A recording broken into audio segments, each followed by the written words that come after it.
The British are the worst. Love me, love my dog.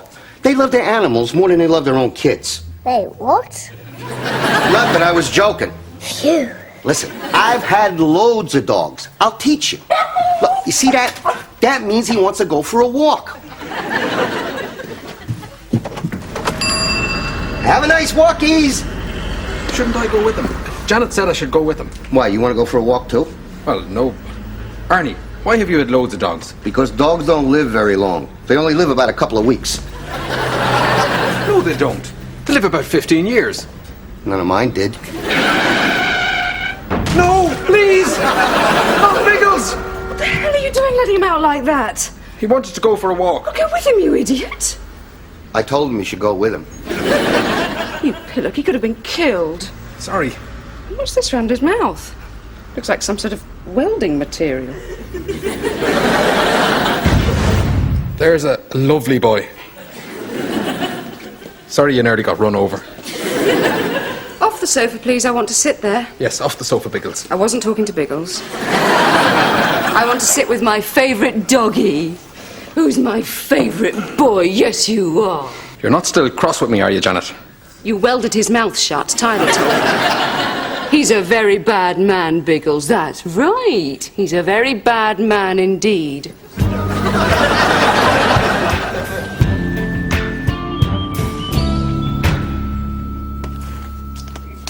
George, what are you doing? Why didn't you come to bed last night?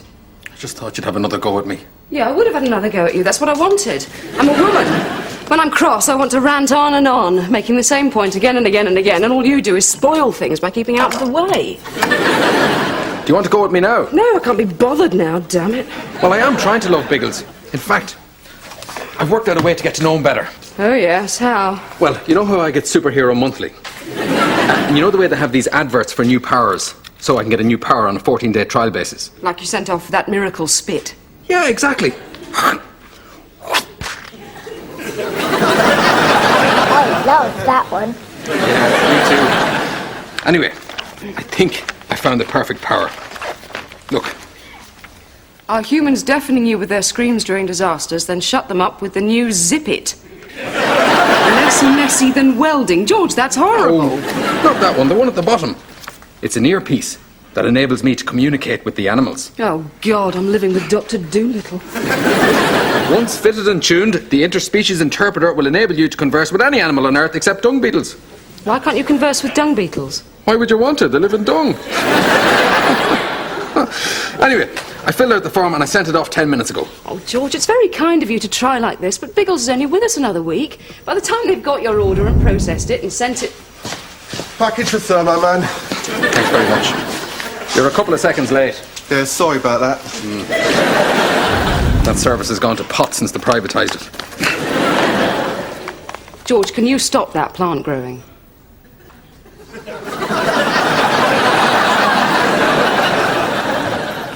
Okay, I'm ready. Right. Coo, coo, coo, coo. What the hell are you doing? That's not dog. Oh, no, sorry, that's Dove. I slipped one. Okay. Right. Got it.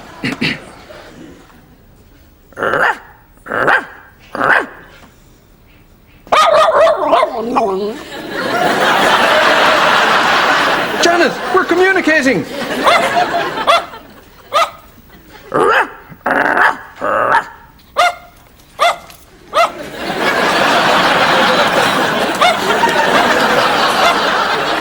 Janet, he says he hates being called Biggles. His real name's Malcolm. Malcolm?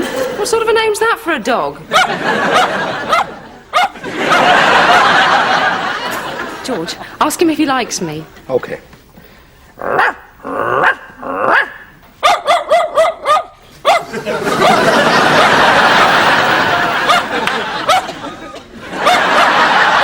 Yes, he's certainly quite fond of you. And I'm very fond of you too, you lovely boy. I wouldn't do that too much, though.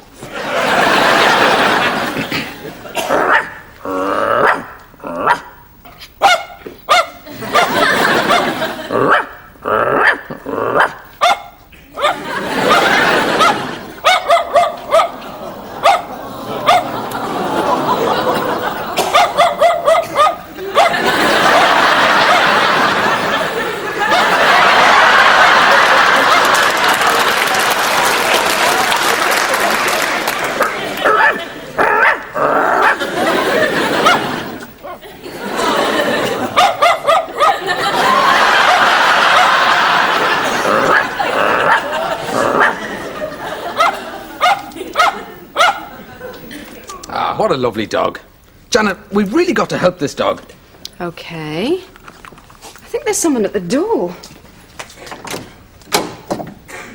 It's a dove, George. I think he wants to speak to you. He and George are inseparable now. Yes, I've always loved animals myself. In fact, I've just sponsored a tiger cub in Bangladesh. Oh, that's sweet. Yes, we could either sponsor a cub or a small child. And the cub was cheaper and more photogenic.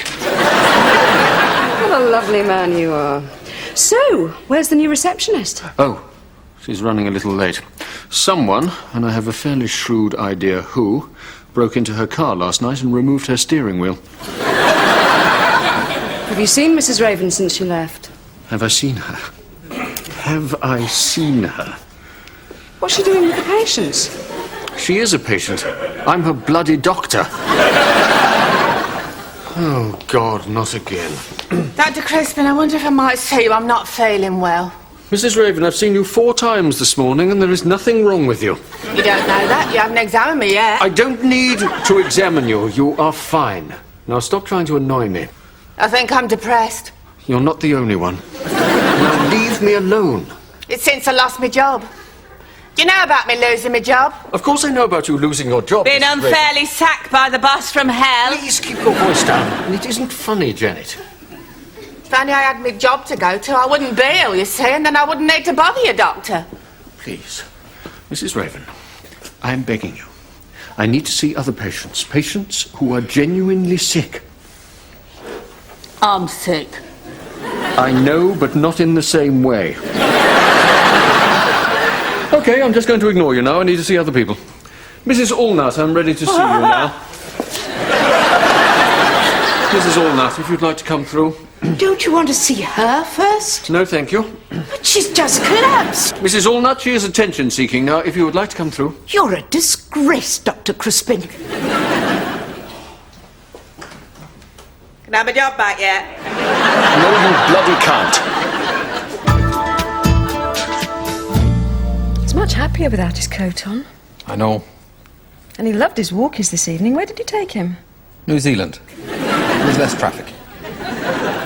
It's just, you don't think you're doing too much for him? Too much. Or buying him that new basket?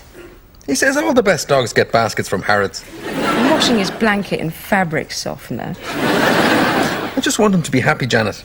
You were right. I didn't treat animals with the respect they deserve. You are such a good man. No, please don't. What's the matter? Don't you want to? Oh, I'd love to, but Malcolm wouldn't like it. What's Malcolm got to do with it?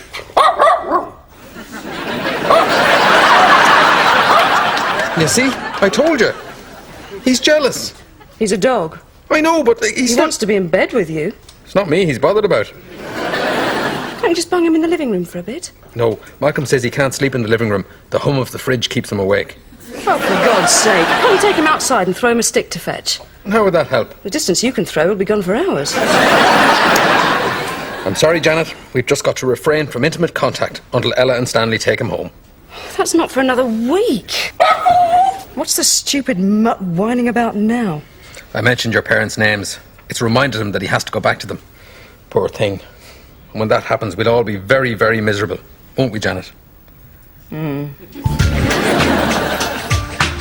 So how did the decorating go? Oh, they finished, thank goodness. I had to be there the whole time, of course, to check on them. Your father's useless at that. He'd live with any old rubbish.